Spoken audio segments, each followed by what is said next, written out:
Well, a sensible and welcomed decision. That's how UK Finance Minister George Osborne responded to the decision by the boss of the Royal Bank of Scotland to forego a $1.6 million bonus. The planned payout has certainly sparked a huge political row here in the UK. Well, let's get more because I'm joined by Chris Roebuck from the Cass Business School here in London. Chris, always good to have you with us.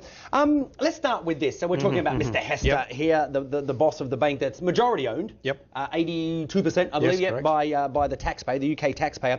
A lot of political pressure, a lot of public pressure. He finally said, okay, I won't take the bonus. What sort of message? Is it a right or wrong message that sends?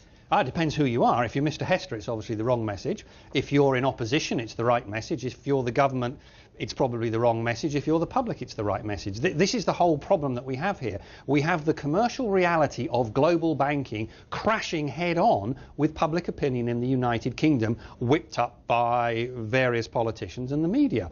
We need to look at it objectively and say, actually, if you look at what Mr. Hester did, he wasn't involved in the financial crisis itself. He was called in to sort out what was a poison chalice. Other people didn't want to do the job, and he's actually started to turn it round.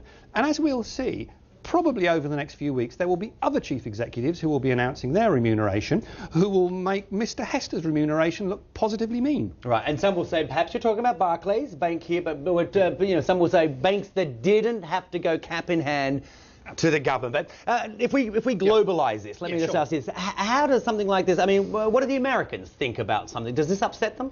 I think the interesting thing is probably the Americans are thinking that there's something going slightly weird in this country with people having helicopters over a bank chief executive's house just because of his bonus. As far as the Americans are concerned, yes, they got upset about the financial crisis, but that was because people got the money and messed up. As far as the Americans are concerned, if you don't mess up and you make the money, you deserve the bonus. Same in Asia. It's just that here, the free market attitude isn't as strong as it is in the States. And that's something we have to address. And we have to deal with this problem, not on a British basis, but on a global basis. We sure do. OK, Chris, short and sweet, but we appreciate it. Chris Roebuck from Cass Business School. That's all the time I have. Where are you?